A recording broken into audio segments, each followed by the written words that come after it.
વર્ષથી આઈટીઆઈ કરનારી એમની ફરિયાદ હું વારંવાર મને કહેવામાં આવ્યું નતો આવતો. સંજયભાઈ બહુ ક્લિયર કહી દઉં તમને, લાસ્ટ એન્ડ ફાઇનલ વોર્નિંગ, મારે 4 દિવસની અંદર આઈટીઆઈ વાળાને મંજૂરી જોઈએ, અહીંયા અમારા છોકરાઓની વ્યવસ્થા જોઈએ. નહીં થાય તો અહીંયા 10,000 માણસો ઉપાડી અને તમારું ટ્રસ્ટી બદલી નાખીશું. કોઈના બાપની પેઢીની આ મોદી સાહેબે અમારા સમાજ માટે આપી છે.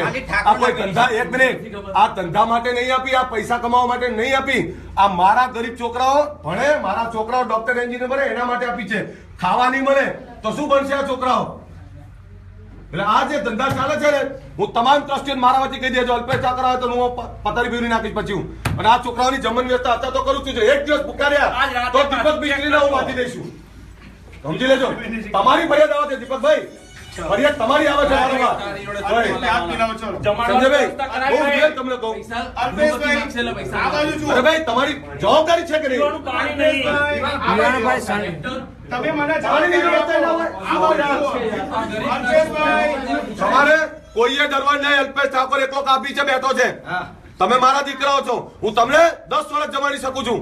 આ કોઈની આધારિત રહેવાની જરૂર નહીં. તમારે સીધો મારો નંબર લઈને મને ફોન કરવાનો. સાહેબ હમણાં શું કીધું કે સ્કૂલ અમને આપી દો, હોસ્ટેલ તમે રાખી દો. એવું નથી કેતો. હું સિમ્પલ કહું, શું નામ આપનું? સાહેબ 2 મિનિટ હું બીજી વાત કહું. તમારું નામ શું? શૈલેષભાઈ રાજગોર.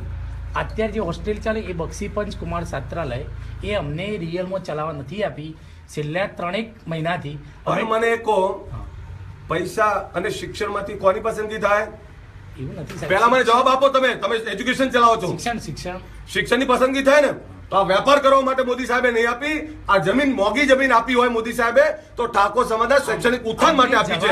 એટલે જ્યાં મારા સમાજનો ઉત્થાન ના થતો, જ્યાં મારા સમાજને ભણાવતું ના હોય, છોકરાઓને વ્યવસ્થિત જમાડતા ના હોય, એની વ્યવસ્થાને સંભાળતી હોય, તો પછી મારે આવી સંસ્થાઓ કોઈ બીજાને ચલાવવા નહીં આપવા દેવાની. કોઈ કહેતું હોય કે કોઈની માલિકીનું છે તો મોદી સાહેબે ઠાકોર સમાજને આપ્યું છે. એટલે જો તમને હું સ્પષ્ટ કહું છું, 1 અઠવાડિયાની અંદર આ તમામ ફરિયાદોનો નિકાલ થવો જોઈએ. અહીંયા અમારી દીકરીઓને આઈટીઆઈ કરવા માટે મંજૂરી મળવી જોઈએ. અહીંયા તમામ પ્રકારની સુવિધાઓ જળવી રહેવી જોઈએ. સંજયભાઈ, નહીતર મને આવડે છે લડતા, કોણ જોઉં છું ચલાવે છે અહીંયા. પછી આ પહેલી છેલ્લી વોર્નિંગ, બીજું કોઈ ચર્ચા નહીં કરી તમારી જોડે મારે. ચલો,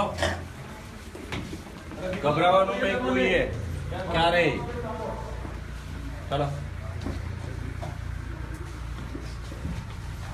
અને બોલાવીને ધમકાવો ને તો તમે ફોન કરો પછી. હા ધમકાવો.